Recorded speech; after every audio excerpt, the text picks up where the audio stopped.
J'utilise avec bonheur ce petit fer à souder, hein, ma station 937, là je vous ai déjà présenté.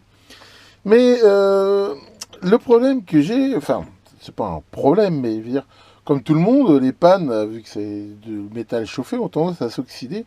Et je vous avais présenté ce genre de rénovateur de panne là qui permet, voilà, on trempe la panne dedans et soi-disant de les rénover. Alors ça les rénove, oui et non. En fait, je crois que je vais arrêter d'utiliser ça parce que bah, c'est très agressif. Alors c'est vrai que sur le moment, ça les rénove, mais très très vite, en fait, ça rentre, ça pousse encore plus l'oxydation et ça bouffe vraiment très vite le revêtement. Donc finalement, non, je préfère encore une fois, hein, les nettoyer. Voilà, l'idéal c'est simplement ça, hein, et qu'on gratte comme ça dedans.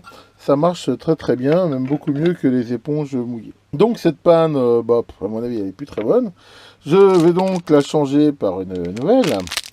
Et je vais en profiter pour vous montrer ici une petite astuce aussi.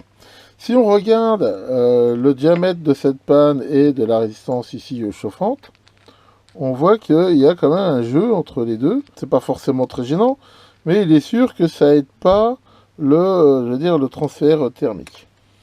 Une solution à ça, c'est de prendre du petit feuillard de cuivre, comme ça que je vous ai déjà montré dans mes QDN.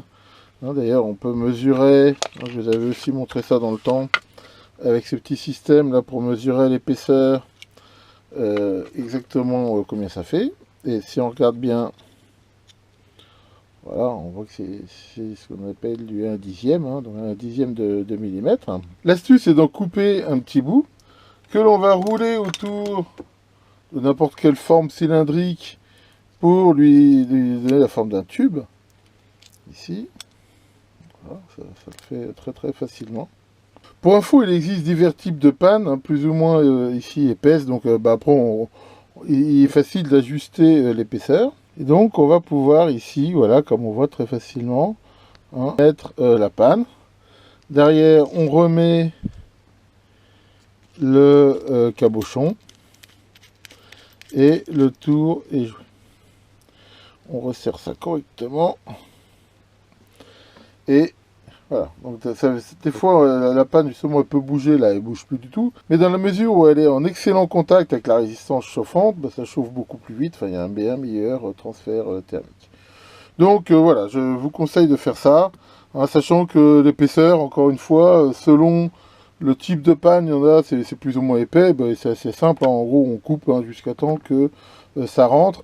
Il faut que ça rentre sans forcer comme un malade, mais quand même en forçant un peu de façon à ce que vraiment il y ait le meilleur contact thermique avec la panne.